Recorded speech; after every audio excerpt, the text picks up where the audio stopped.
Yeah, Scott, this is another example of where this defendant clearly has something broken inside him. People who do this have something broken inside them. And it's not that I don't care that they get fixed. I hope that he gets fixed wherever.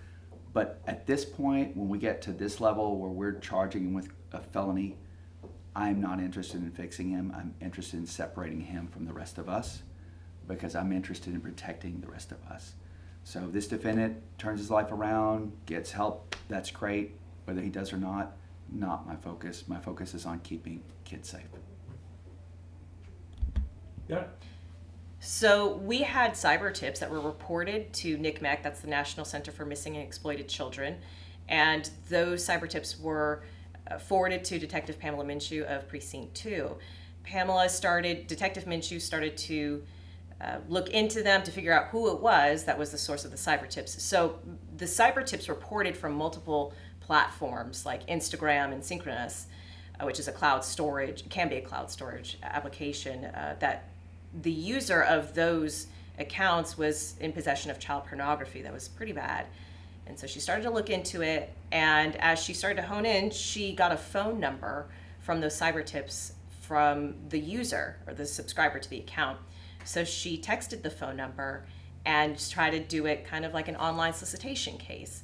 So she began conversations with the defendant. They exchanged pictures, selfies. So she got confirmation that the defendant, Zachary Johnson, was the user behind the accounts. And during her communications with him on a couple of different platforms like texting, and they changed to another social media platform, he sent her 4 images or 4 videos of child pornography. So they did a residential warrant and they got his phone off of him. And our forensics lab started to look into the phone, and they found hundreds of videos and images of child pornography. Additionally, they also found that he had been chatting with other minors, or at least people who were purporting to be minors, 14 and 16 years old. So we were able to take this case to trial, and the jury sentenced him. They were charged we sent them to trial as third-degree felonies for possession of child pornography. And the jury gave him 6 years on each charge, and Judge Jones ran them consecutively. This case very hard to prosecute or not? It was very hard to prosecute because the thing that really stuck out is that the defendant had a medical condition where his hands are turned inwards and his feet are also turned inwards, and he's just a little shorter than, I guess, the average person his age.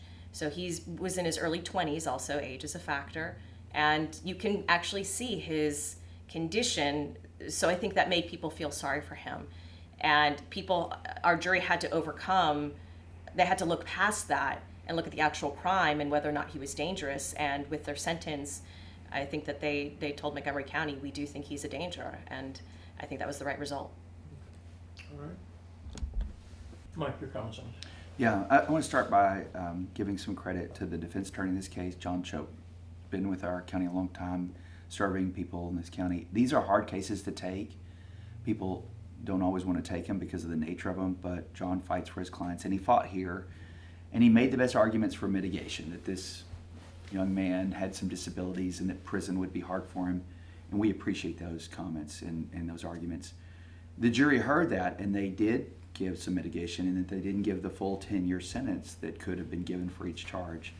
But the reality is, as Francis says, this young man, he had an appearance that looked harmless, but he was far from harmless. This is a dangerous young man.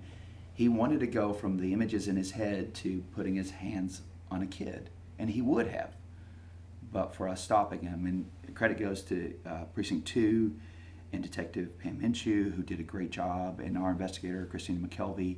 But also, just take a minute to thank my prosecutors, because, Scott, this work is dark. To prosecute these cases, they have to look at these images, and that takes a part of your soul every time you do it. But somebody has to do it, and it has to be somebody who's skilled and somebody who cares about the public. Francis Manzo, Chris Sufert, and some others, they're willing to do that. So I'm very proud of them. I'm very pleased with they'll do that work.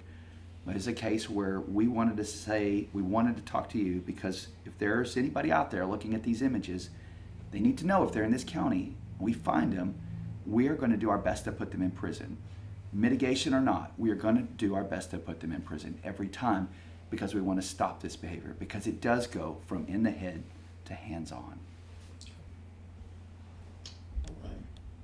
Now, was this guy, how involved was he with the kids in the community around Montgomery County here? The defendant was very, very involved with local sporting events.